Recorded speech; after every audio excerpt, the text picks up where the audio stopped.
Alright guys, so I'm going to show you how I go about doing topology for clothing. It's really nothing special, it's just, time and energy and no like fancy tricks or anything.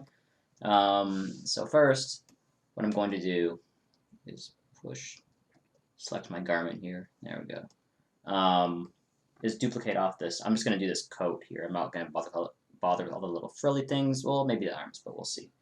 So let's duplicate this coat and then just solo it out. Now, if I have any layers on it, I'm just going to bake them all down. I don't. And let's see how many polys this is. 2.6 million. Let's delete higher, delete lower. Let's do a quick Dynamesh here. Sorry, 78. Let's just do Dynamesh master. Let's go 5. Oops, 6% is fine. Preprocess current. Now I could use the topology as that I have here in ZBrush as a starting point, but I kind of like to start from scratch. Sometimes it's harder just to sort out issues, like pre-existing issues, than it is just create your own topology and solve them as you go. So I like to usually just do it from scratch. All right, so how many polys is this now? 78,000. Let's drop down a bit more. Let's do like 50% of that. Alright, so we're sitting at 40,000. Okay, so that keeps the shape better than just going down to subdivision level 1 or 2 or 3, I feel. So let's turn those buttons off and so we've exported from ZBrush and we are in Maya now with the decimated OBJ. And the key to topology for clothing is that generally you want to keep it as gridded as possible. Why isn't my mouse working here? There we go. So what we've done here is just gone ahead and made this a live surface. Let's open our modeling toolkit. Alright. And so what I'm going to do, usually I start just kind of outlining, where I want the UV seams to be. So if I'm working on clothing, I will break up my mesh. I won't actually physically break it up, but I will make sure that my edges are bordering the UV seams, and the UV seams should be the same as like a clothing pattern, right? Because if you lay out your clothes, or you lay out your UVs and you tile a texture over top for the fabric, you want that texture to look realistic, right? So the best way to do that is mimic real life clothing patterns with your UVs. So that's what I'm doing. So I'm going around the arm here. Let me switch this to Legacy. If you use Legacy, you can kind of see through the mesh better, so it does help. A bit of a smooth. And again, I don't go crazy dense right off the bat. It's kind of this here. And I'm kind of looking to get a flow across the chest this way, and around the arm and under to kind of outline the pec a little bit, also the deltoids, while still clear dots, while still kind of conforming to the clothing pattern here. Wow, this is being annoying.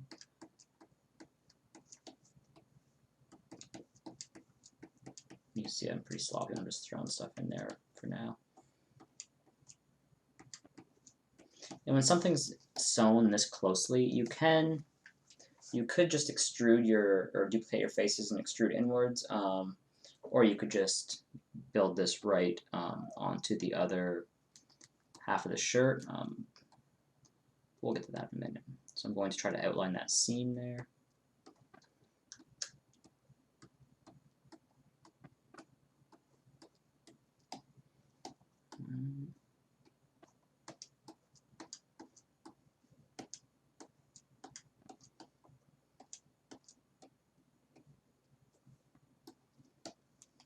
Something that I didn't do here that might be a good idea is if you have an inner, like this shirt has an inner piece here, I don't think it's selected, so you might want to go ahead. Why won't my freaking Wacom? There we go. And delete that. It's the outer as well. So before you export from ZBrush, you might want to go ahead and delete the inner faces, because it'll help you.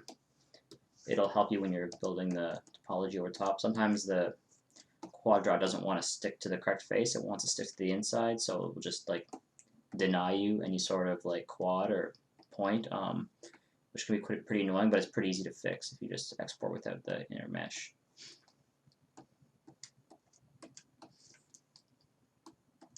So I'll just do part of this just so you get the idea, because really it's the same methodology throughout the whole thing.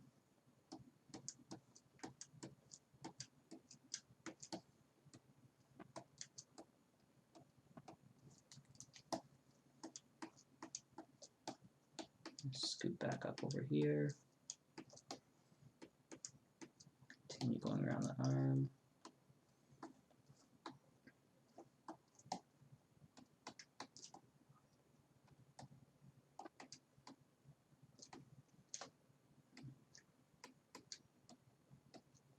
You can see stuck to the inside faces there. Just delete that. And I'll probably end up getting a nice star right there, which is very normal. And start bringing these faces downwards on the chest.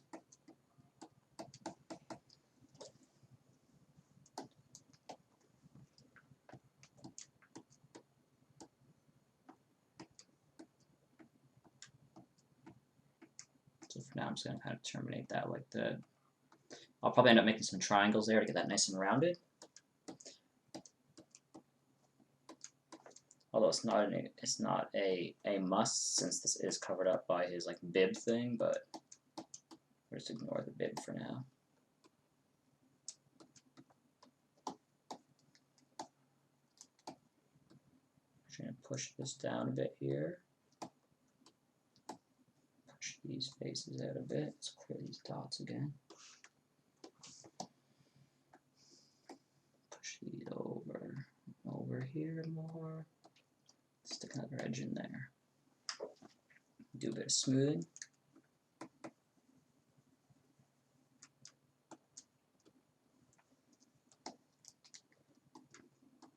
We are definitely going to need a star up in here somewhere. Let's fill this out a bit more.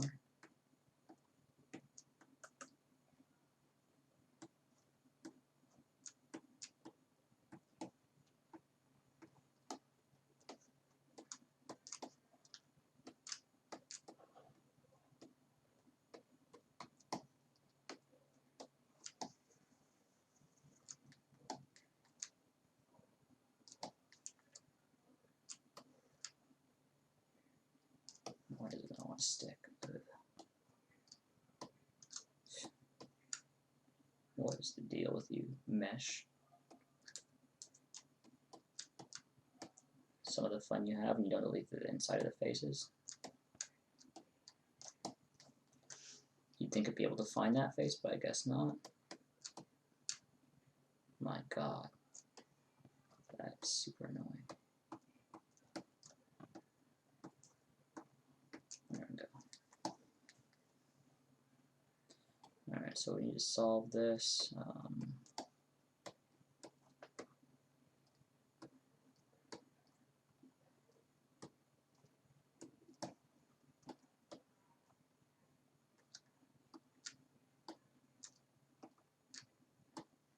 So there's our star up here. And that's, again, why I start off pretty low, because I can afford to add some extra polys when I need them in places like that. And then what I'll do is this can clearly slide down a bit because it wasn't very evened out there. So we can slide these edges down. Come on.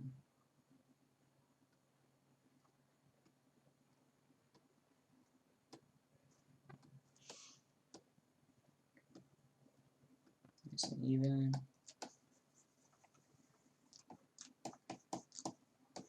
Even spacing is very important. I've learned from some pretty smart character artists in my time that have told me and showed me that whenever possible, get rid of any uneven spacing or wobbly edges, as those will compound when animating. When animation occurs, some of those wopples can be compounded and make things look ugly. So it's just good practice to keep everything as nice and clean as you can.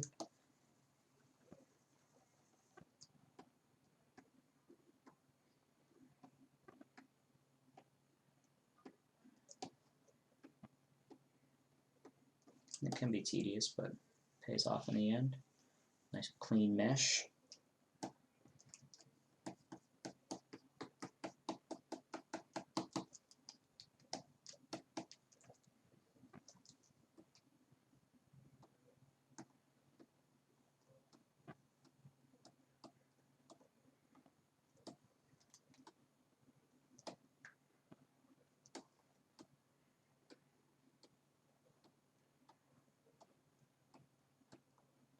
So I'm going to go for as close to quads as possible here, or squares that is, not just quads. It looks like what I could do here is if you look at this edge, I'm going to push this point down to the arm and this point all the way over here. So it gives it a bit of a lip. And my UV seam will actually be this lower edge here that's off.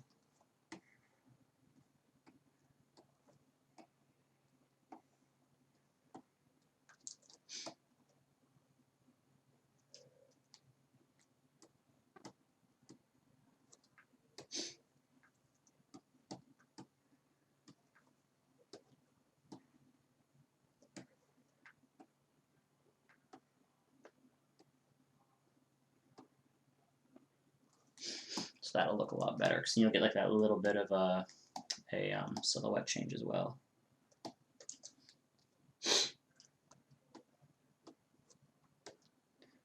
So make sure you definitely delete the inside of your geo if you're doing something like this. This is driving me insane right now. And I normally do that, but I just forgot, and now I'm too lazy to go back and do it again. So, or too lazy to jump back into zero. So I'm just gonna suffer. I'm just gonna sit here and suffer.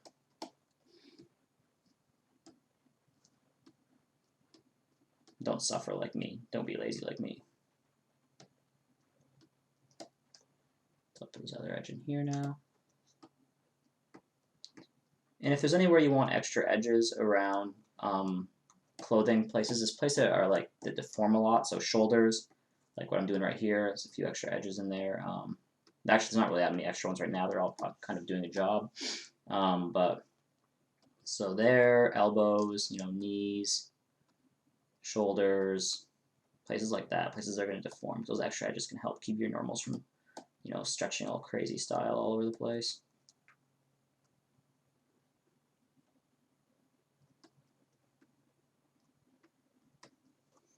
In fact, I'm going to bring this one down a bit more here. Just like this.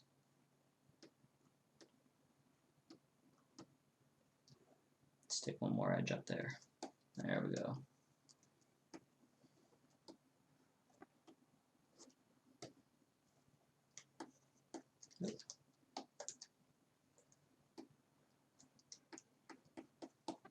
Even that out.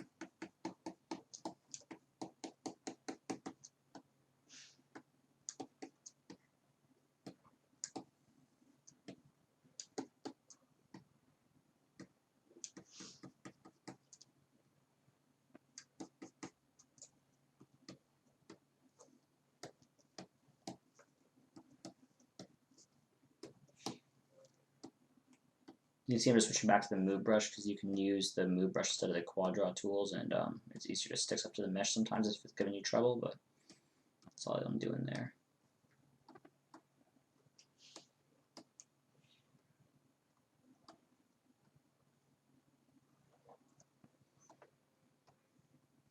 Another thing you might want to do, depending on the fidelity of the character you're making, or if he's like, a hero character or just a background character, for hero characters, you don't really want the seams to stretch around, right? So general practice for keeping the seams from stretching on a character, when I mean seams, I mean like clothing seams here, is to have one edge on the seam. So you can either put it, right there like we did for the, it's hard to see, I apologize.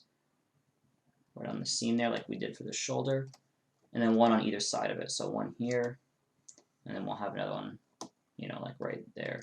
So you actually get 3 seams or 3 edges very close together. The middle one will be where the UVs split.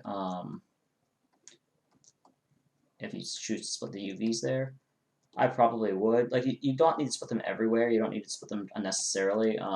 Actually, I definitely split them at the front here because you have 2 overlapping pieces of clothing. That's very noticeable. And I'd probably not split them in the back. Actually, I would split them in the back because no one's ever going to see it because there's a cape. So I'd actually probably keep this seam stitched here, just to make it a little cheaper. But I would still keep these 3 edges here because these edges are more than just, you are more than just like splits in the clothing for UVs and tiling details. It's also when he's moving around and deforming, you have 2 edges now that are framing this middle edge. And this middle edge is where the normal map's going to be. It's where the seam for the normal map's going to be, right? Baked down. So these 2 edges, the rigger or whoever's skinning this will have some control over how far that's stretching there. So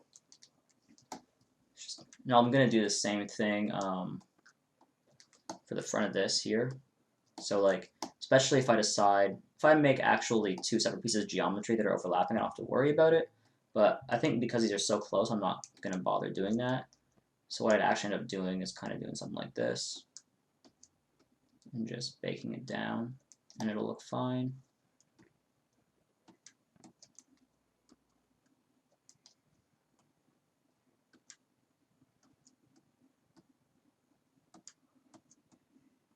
We're going to want to add some more roundness to that.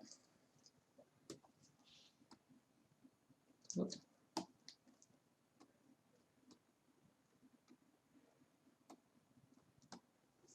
And we'll have some more like edges here.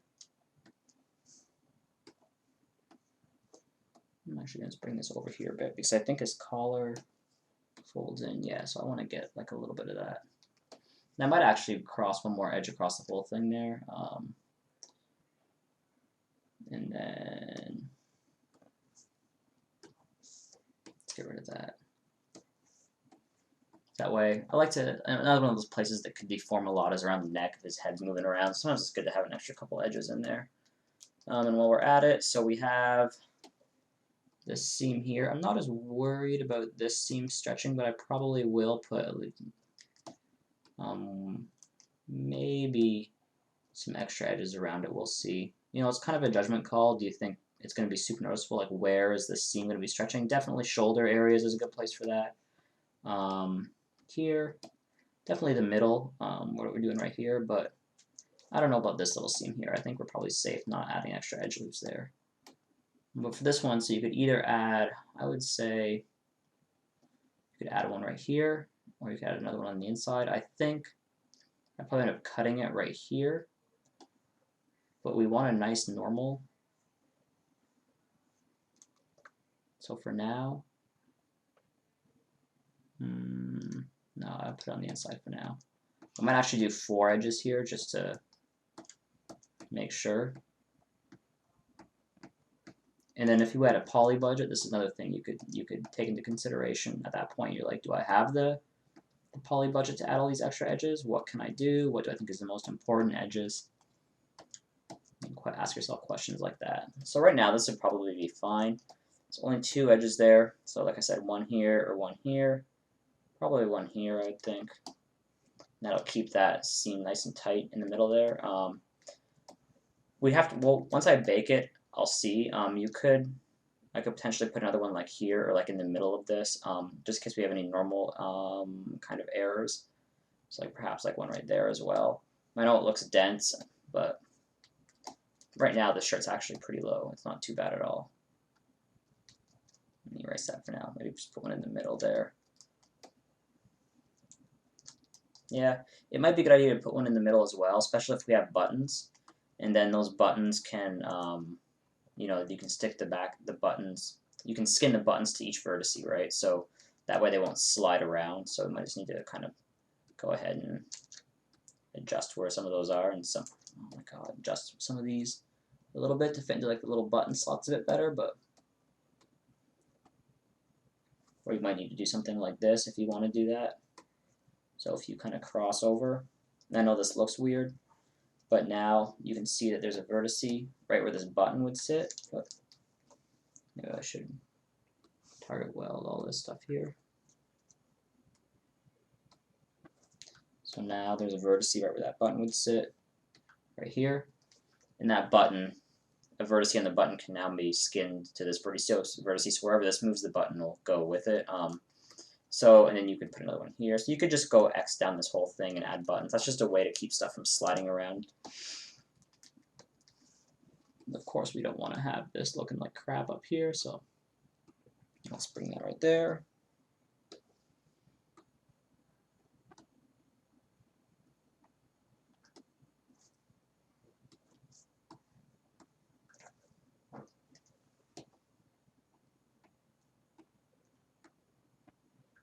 Could just snap that like that. That's cool. And then you can just continue to build your, way down the torso here.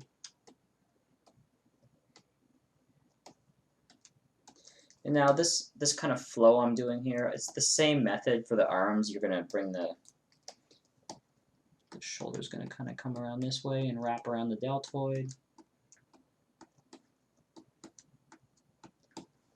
And these are going to kind of just slide down here.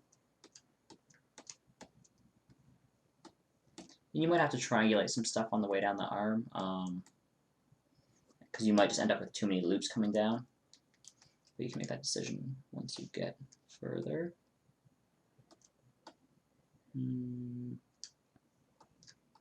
Let's see here. There we go. It's a nice shoulder.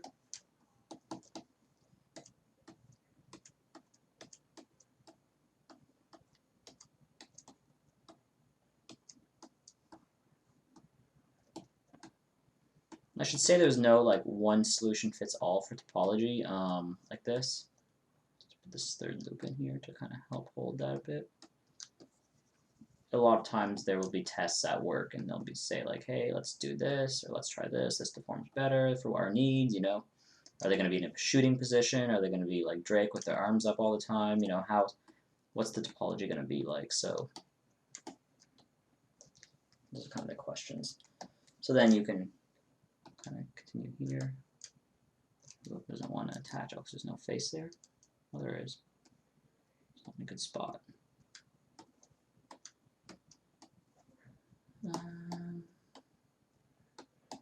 Just going to wrap under the armpit here.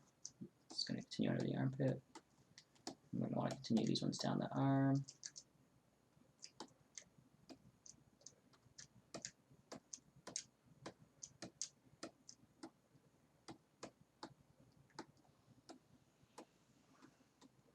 So I don't really want this star here.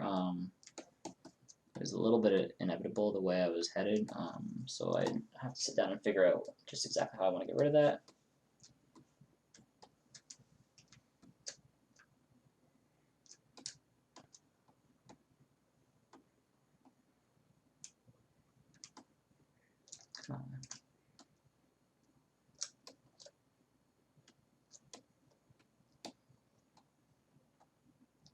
For instance, we could just kind of tweak this up a bit here.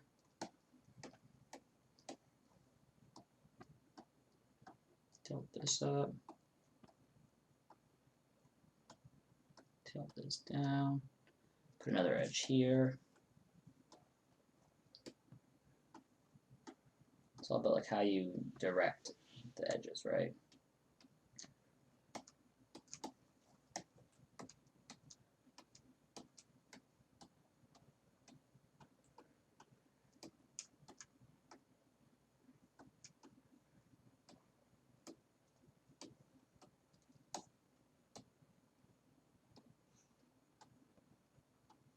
Just going to hold that seam. Just going to go this way.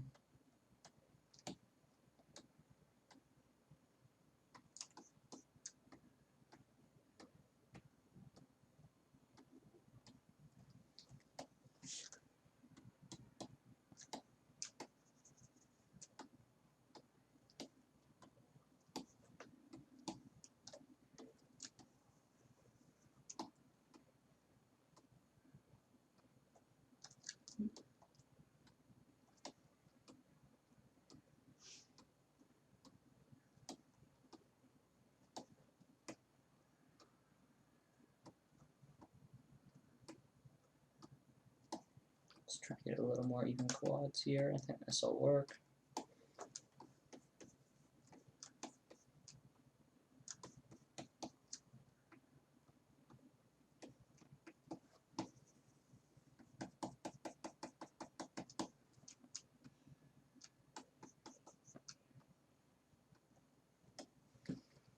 Something like that should work. And even if you were able to get rid of this loop, that'd be nice as well. This pole. And I'm sure we could. We just need to direct all the edges going the right way. So basically what we do, let's just go ahead and look.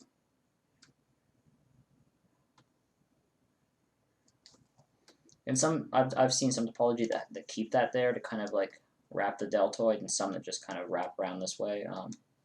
It just depends on what you need to do. But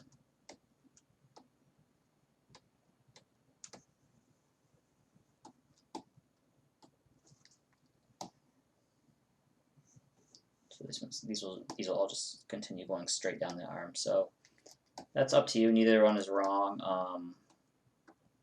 Like I said, like to find the best deformation, you'd probably want to have to do some tests to see what forms better. But for the most part, either is acceptable.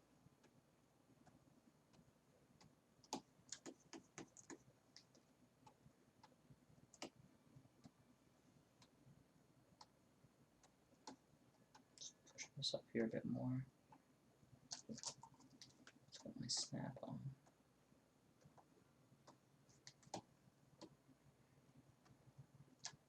Let's get rid of this row so it doesn't look uneven.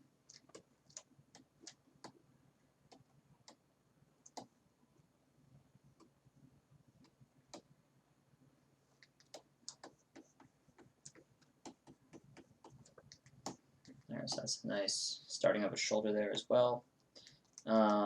What else is there? Okay, so let's bring this. Can you bring this down here? I want to show you a couple more things.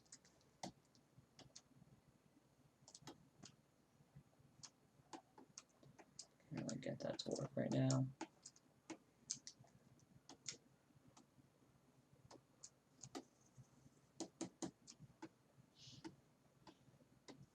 Alright, so let's say I'm done with all this. Now, something I normally do when I'm done,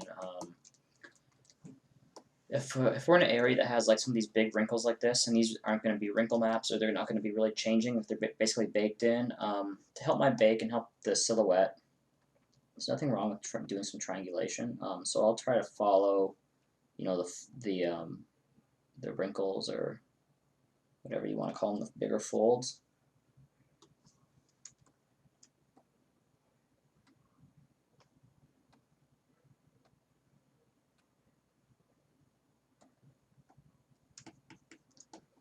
Alright, so we got that one, and maybe we want to actually grab this edge a bit. Oops. Just kind of push it into this valley here.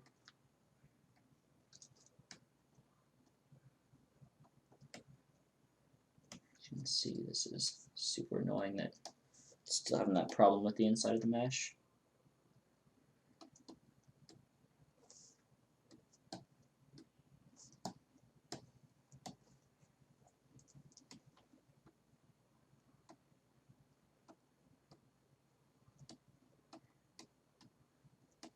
And then you could do the same thing like right here.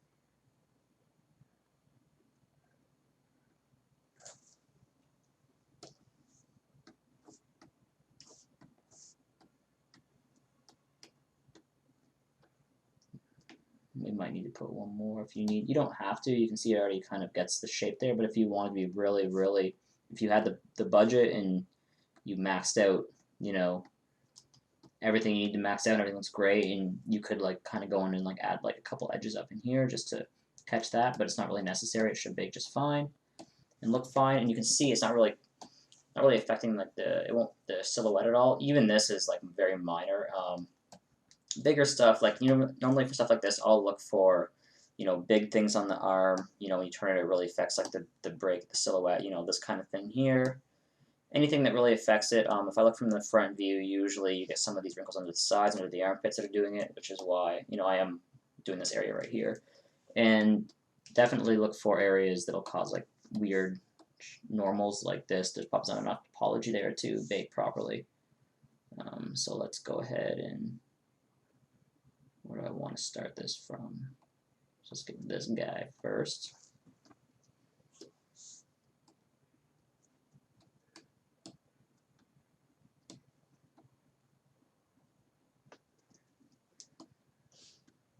Alright.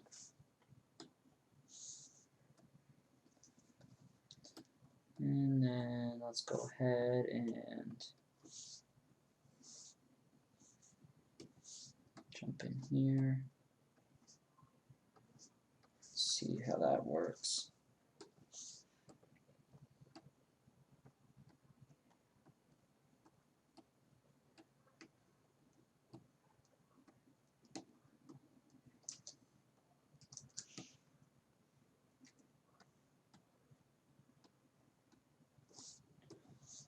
Again, I could, this I'd probably fix because I still feel there'll be some bake errors. Oh my god, this is driving me nuts. I still feel there'll be some bake errors in this region, so maybe pull this down a bit. Maybe add one more edge there.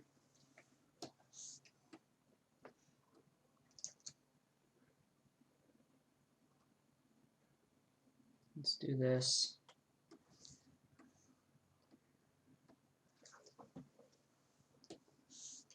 Just delete that. So you can see I actually broke my original flow there a little bit, but it's fine. It'll be fine.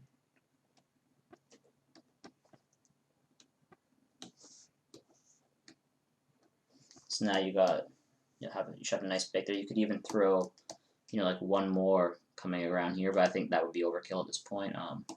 If anything, you could always just kind of shove. Whoop. You can barely even select that. Just mesh over.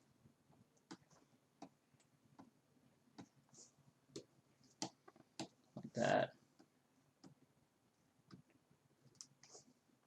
Move this over a little bit, like so.